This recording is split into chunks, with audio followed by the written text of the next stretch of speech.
അപ്പോൾ അദ്ദേഹം പറഞ്ഞു, അതെ, ഞാൻ ലണ്ടനിലെ ഒരു എക്കണോമിക് സമ്മിറ്റ് ഉണ്ടായിരുന്നു. അപ്പം ഞാൻ അവിടെ പോയ സമയത്ത് ലോകത്തിലെ പല രാജ്യങ്ങളിലെ എക്കണോമിസ്റ്റുകൾ വന്നിട്ടുണ്ട്. അതിനകത്ത് ഒരു മെക്സിക്കൻ സ്ത്രീ ഉണ്ടായിരുന്നു. അപ്പം ഞാനൊരു ഹിന്ദു ആണ്, റാഷണലിസ്റ്റ് ആണെന്ന് അറിഞ്ഞപ്പോൾ അവൾ എന്നോട് യേശുവിൻ്റെ കാര്യമൊക്കെ പറഞ്ഞു. എനിക്ക് ഇൻട്രസ്റ്റ് ഒന്നും ഇല്ലായിരുന്നു. പോരാ നേരം അവളൊരു ഇൻ്റർനാഷണൽ ബൈബിൾ എനിക്ക് തന്നു. ഞാനത് വായിച്ചൊന്നുമില്ല, ഞാനത് വീട്ടിൽ കൊണ്ടിട്ടു. എൻ്റെ മോളെടുത്ത് വായിച്ചു ഡൽഹിയിൽ. അവളിപ്പോൾ ക്രിസ്ത്യാനിയാണ്. അപ്പം ഞാൻ ചോദിച്ചു, സാറേ അത് തന്നെ ഒന്ന് ആലോചിച്ച് നോക്കിയേ, ഇതിനകത്ത് എന്തോ യുക്തി? മെക്സിക്കോയിൽ കിടന്ന ഒരു സ്ത്രീ, അവർ നോർമലി ഒരു ബൈബിളും കൊണ്ടാണ് വരേണ്ടത്. അവർ 2 ബൈബിൾ കൊണ്ട് വന്നതുകൊണ്ടാണല്ലോ ഒരു ബൈബിൾ നിങ്ങൾക്ക് തന്നത്. എന്നിട്ട് അത് നിങ്ങൾ അവിടെ കളയാതെ ഡൽഹിയിലെ വീട്ടിൽ കൊണ്ടിട്ടു, മോളതെടുത്ത് വായിച്ചു. ഇതിനകത്ത് തന്നെ സാറേ ദൈവത്തിൻ്റെ ഒരു കരമില്ലേ? നമ്മളൊന്ന് ആലോചിച്ച് നോക്കി. അപ്പം ഞാൻ പറഞ്ഞത്, യുക്തിയാണ് ആത്യന്തികത എന്നുള്ള നമ്മുടെ ചിന്ത വെറും തെറ്റിദ്ധാരണയാണ്. യുക്തിയല്ല ആത്യന്തികമായ കാര്യം, ഫെയ്ത്താണ്. എന്നെ സംബന്ധിച്ചിടത്തോളം ഫെയ്ത്ത്, യുക്തിയുടെ പ്രത്യേകത, റീസണിങ്ങിൻ്റെ പ്രത്യേകത, റീസണിങ് നമുക്കുണ്ടാക്കി തരുന്നത് കൺക്ലൂഷനാണ്. യുക്തി നമുക്കുണ്ടാക്കി തരുന്നത് ഒരു നിഗമനങ്ങളാണ്. അപ്പം ഇതെങ്ങനെയാണെങ്കിൽ അതങ്ങനെ ആയിരിക്കും, നിഗമനങ്ങളാണ്.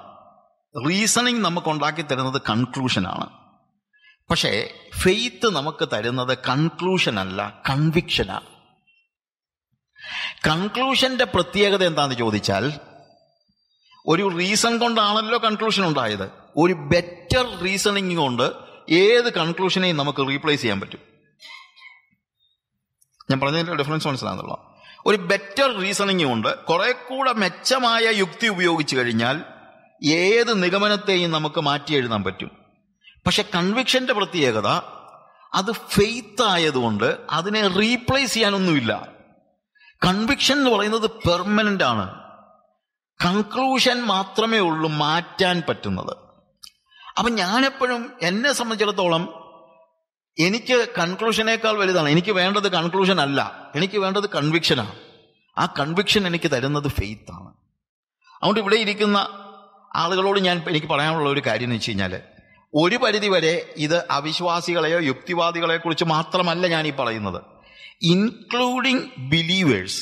വിശ്വാസികളിൽ തന്നെ പലരും വിശ്വാസത്തിലൂടെ, ഫെയ്ത്തിലൂടെ ഉണ്ടാകുന്ന കൺവിക്ഷന് പകരം യുക്തിയിലൂടെ ഉണ്ടാകുന്ന കൺക്ലൂഷനിലാണ് നിലകൊള്ളുന്നത്.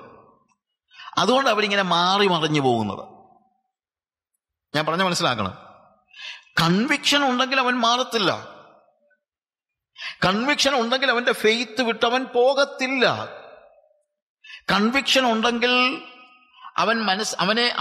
അവനെ കാര്യം, ഈ കൺവിക്ഷൻ പലപ്പോഴും നമുക്കുണ്ടാകുന്നത്, ഞാൻ പറഞ്ഞല്ലോ, ഫെയ്ത്ത് നമുക്ക് തരുന്ന അല്ലെങ്കിൽ ഫെയ്ത്ത് നമുക്ക് തരുന്നത് എന്താണെന്ന് ചോദിച്ചു കഴിഞ്ഞാൽ റെവലേഷനാണ്. റെവലേഷന്റെ പ്രത്യേകത, ഇറ്റ് ഈസ് റിവീൽഡ്. ഞാൻ അതിനകത്തൊന്നും ചെയ്യുന്നില്ല. ഫെയ്ത്ത് എന്ന് പറയുന്നത് ഈ റെവലേഷൻ ഞാനങ്ങ് അക്സെപ്റ്റ് ചെയ്യുന്നെന്നുള്ളതേ ഉള്ളൂ. ഞാനങ്ങ് സ്വീകരിക്കുകയാണ്. ഞാൻ പറയുന്നത് കട്ടിയായിട്ട് തോന്നരുത്. ഫെയ്ത്ത് എന്ന് പറയുന്നത് ദൈവം വെളിപ്പെടുത്തുന്ന ദൈവത്തിന്റെ വെളിപ്പാടിനെ ഞാനങ്ങ് ഏറ്റെടുക്കുന്നെന്നുള്ളതല്ലാതെ ഞാൻ എന്ത് ചെയ്യുന്നില്ല, ഞാൻ അതിൻ്റെ മേലെ ഒരു പണിയുന്നില്ല. പണിയാൻ പറ്റില്ല, എനിക്കൊന്നും ചെയ്യാൻ പറ്റില്ല. അതാണ് ഫെയ്ത്ത് എന്ന് പറയുന്നത്. അപ്പോൾ ട്രിനിറ്റി എന്ന് പറയുന്നത് ഒരു റെവലേഷനാണ്. ആ റെവലേഷൻ ഏറ്റെടുക്കാനേ പറ്റൂ. ദൈവത്തിന്റെ ബീയിങ് എന്ന് പറയുന്നത് റെവലേഷനാ, എനിക്ക് കിട്ടുന്നത് റെവലേഷനാ. ആ റെവലേഷൻ എനിക്ക് യുക്തിയുമായിട്ട് കിടന്ന് കളിക്കാൻ എനിക്ക് പറ്റില്ല. കാരണം ഇറ്റ് ഈസ് റെവലേഷൻ, അത് കൺക്ലൂഷൻ അല്ല. യുക്തി നമുക്ക് തരുന്നത് reasoning brings conclusion, faith brings revelation, and revelation gives you conviction. ഇടയ്ക്ക് ഞാൻ ഇതിനോട് ചേർന്ന് പറഞ്ഞതാണ്. ഇവിടെ ഫിലിപ്പിയ ലേഖനം നമ്മൾ വായിക്കുമ്പോൾ ഞാൻ ഈ ഭാഗം എത്രയോ പ്രാവശ്യം നമ്മളിങ്ങനെ പോയപ്പോഴൊക്കെ ഞാൻ ആലോചിച്ചിട്ടുണ്ട്, ഇതെങ്ങനെയാണ് സംഭവിച്ചത്? എനിക്കറിയില്ല. അവൻ തന്നെത്താൻ ഒഴിച്ചു, ഹി എംപ്റ്റീഡ് ഹിംസെൽഫ്. എനിക്കതിന് എക്സ്പ്ലനേഷൻ ഒന്നുമില്ല. കാര്യം ഇത് റെവലേഷനാ. ഇത് എക്സ്പ്ലെയിൻ ചെയ്യാനുള്ള ഒരു കാര്യമല്ല. സ്വർഗത്തിൽ ദൈവത്തിന് തുല്യനായിരുന്ന, ദൈവമായിരുന്ന, തൃത്വത്തിൽ രണ്ടാമനായ ദൈവപുത്രൻ വേഷത്തിൽ മനുഷ്യനായി എന്നുള്ളത് എനിക്കൊരു വിസ്മയമാണ്, എനിക്ക് ഒരു റെവലേഷനാ. അല്ലാതെ എനിക്കിത് ഒരു കൺക്ലൂഷൻ അല്ല. വേദപുസ്തകത്തിലെ ഏത് കാര്യം ആലോചിച്ചാലും നമ്മൾ മനസ്സിലാക്കുന്ന കാര്യം, ദൈവവുമായി ബന്ധപ്പെട്ട കാര്യങ്ങൾ അവൻ വെളിപ്പെടുത്തുന്നത് by faith we are receiving it. ഈ റെവലേഷൻ നമ്മളങ്ങ് കയറ്റുക, നമ്മുടെ ഉള്ളിലേക്ക് നമ്മൾ കയറ്റുകയാണ്. അത് ഭയങ്കര പീസാണ് നൽകുന്നത്. പിന്നെ ഇതിൻ്റെ മേലൊരു പണിയുമില്ല. അതുകൊണ്ട് യഥാർത്ഥത്തിൽ when we have faith we get revelation, and revelation brings you conviction, and conviction cannot be changed. അത് പീസ്ഫുൾ ആണ്. കൺവിക്ഷൻ ഉള്ള ഒരുത്തന് യാതൊരു രീതിയിലും അവൻ വേവറിങ് അല്ല. ഇതൊക്കെ നമ്മൾ മനസ്സിലാക്കേണ്ടതായ ചില സിമ്പിൾ യാഥാർത്ഥ്യങ്ങളാണ്. നമ്മൾ ഇങ്ങനെയൊക്കെ കുറച്ച് ടേംസ് ഉപയോഗിക്കേണ്ടി വരുന്നു എന്നുള്ളതേ ഉള്ളൂ. ഇതിനേക്കാൾ ലളിതമായിട്ട് പറയണമെന്ന് എനിക്ക് ആഗ്രഹമുണ്ട്. പക്ഷെ ഈ ടേംസ് ഒക്കെ നമുക്ക് അത്യാവശ്യമായ ടേംസ് ആണ് എന്നുള്ളതുകൊണ്ടാണ് ഞാൻ മാക്സിമം ലളിതവൽക്കരിച്ച് പറയാനാണ് പരിശ്രമിക്കുന്നത്. അപ്പോൾ ഇവിടെ കർത്താവ് എന്ത് ചെയ്തു? അപ്പോൾ കർത്താവിന്റെ സ്വഭാവത്തിന്റെ അവിടെ നമ്മൾ പറയുന്നത്, നിങ്ങൾ ക്രിസ്തുവേശുവിലുള്ള ഭാവം തന്നെ നിങ്ങളിലും ഉണ്ടായിരിക്കട്ടെ. അപ്പൊ ക്രിസ്തുവേശുവിന്റെ ഭാവം എന്താണ് എന്നവിടെ പറയാണ്. ക്രിസ്തുവേശുവിന്റെ ഭാവം, അവൻ ദൈവരൂപത്തിലിരിക്കെ ദൈവത്തോടുള്ള സമത്വം മുറുകെ പിടിച്ചുകൊള്ളണമെന്ന് വിചാരിക്കാതെ ദാസരൂപമെടുത്തു. He became a servant. അവനൊരു സെർവന്റ് ആയി തീർന്നു. പലസ്തീനിലെ യേശുവിനെയാണ് നമ്മളിവിടെ കാണുന്നത്. വെളിപ്പാടിലെ യേശുവിനെ അല്ല നമ്മളിവിടെ കാണുന്നത്. നമ്മളിവിടെ കാണുന്നത് പലസ്തീനിലെ യേശുവാണ്. അവൻ ദാസരൂപമെടുത്തു. ദാസരൂപം. ഞാൻ ചിലയിടത്ത് ഒരു ഇമാജിൻ ചെയ്ത് പറയാറുണ്ട്, ഒരു പക്ഷേ ദൈവത്തിന്റെ ഒരു ഡിസിഷൻ, ഭൂമിയിലേക്ക് മനുഷ്യനായിട്ട് പോവുക എന്നുള്ള ഒരു ഡിസിഷൻ എടുത്തപ്പോൾ, ഇത് നടക്കത്തില്ല, നടന്ന സ്റ്റോറിയോ അല്ല, ഒന്നുമല്ല, ഒരു ഇമാജിനേഷനാണ്. സപ്പോസ് ഈ ദൂതന്മാരെല്ലാം കൂടി ഇത് കേട്ട് കഴിഞ്ഞപ്പോൾ ആകെപ്പാടെ വല്ലാതായി കാണും. കാര്യം അവർക്ക് ഭൂമിയും അറിയാം, സ്വർഗവും അറിയാം, എല്ലാം അറിയാം.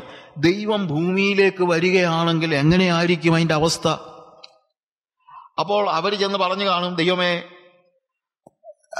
ഭൂമി എന്ന് പറഞ്ഞു കഴിഞ്ഞാൽ എന്താണെന്ന് നിനക്കറിയാമല്ലോ, എങ്ങനെയാ നിനക്ക് അവിടെ ചെന്ന് താമസിക്കാനൊക്കെ പറ്റുന്നത് മനുഷ്യനായിട്ട്?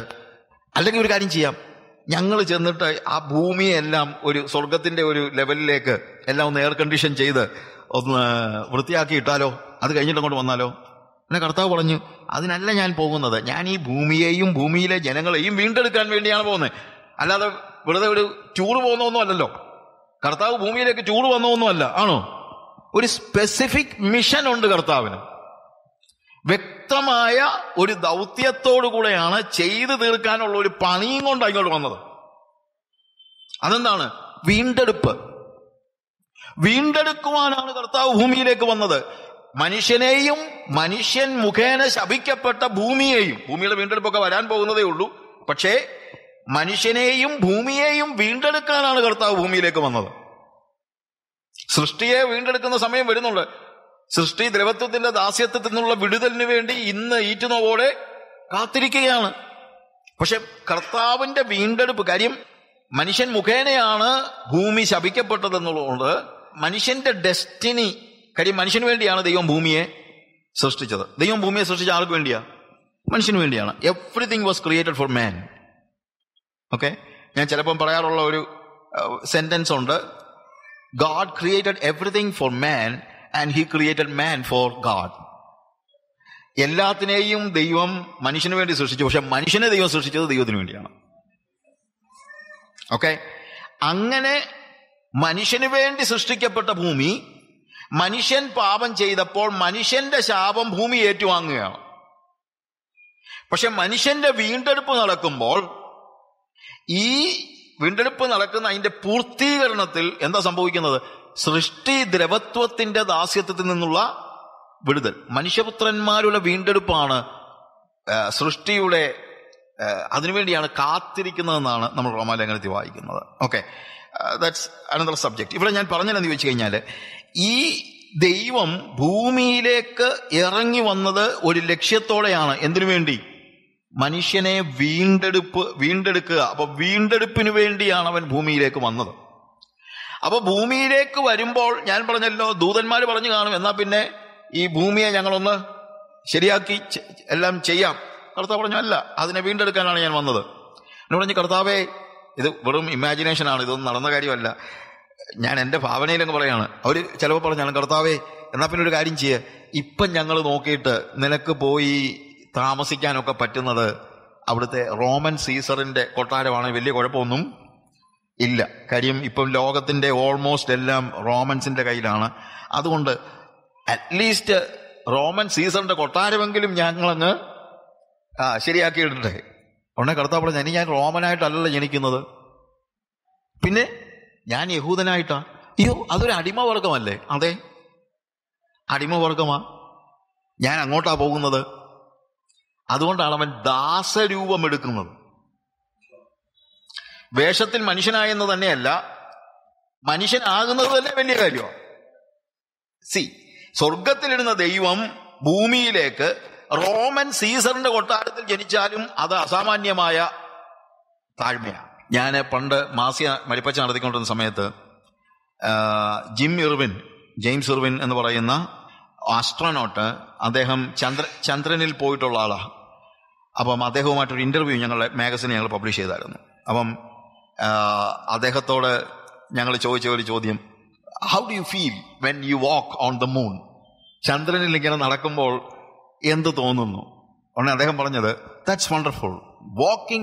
A man walking in moon is a wonderful thing.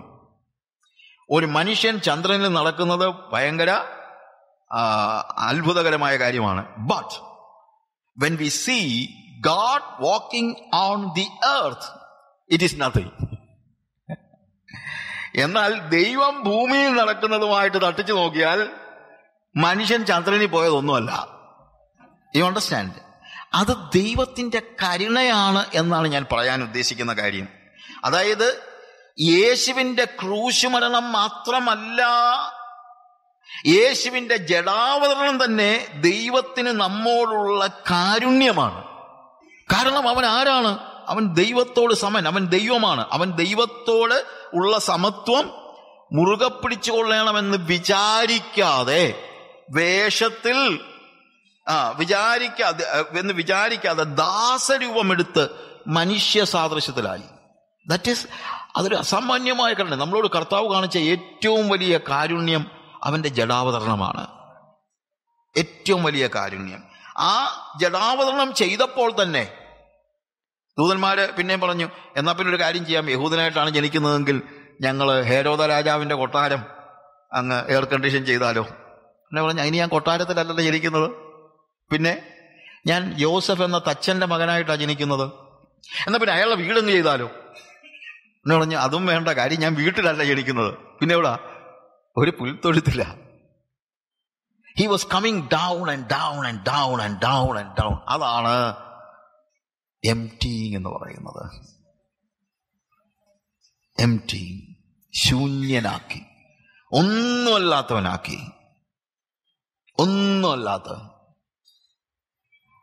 എന്തിനാന്ന് ചോദിച്ചു കഴിഞ്ഞാൽ, ഭൂമിയിലുള്ള ഒരു മനുഷ്യനും അവന്റെ മുമ്പിൽ ചെന്നിട്ട് അവരുടെ ദുരിതം പറഞ്ഞിട്ട് ഇതൊന്നും പറഞ്ഞാൽ നിനക്ക് മനസ്സിലാകത്തില്ലെന്ന് പറയാൻ ഇടവരരുത്.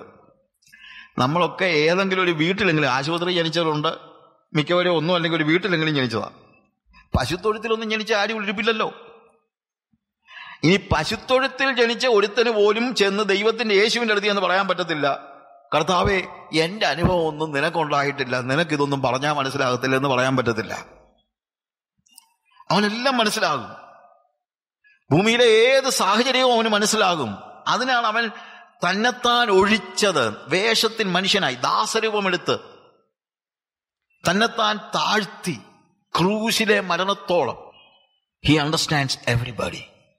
അവൻ എല്ലാവരെയും മനസ്സിലാക്കുന്നു.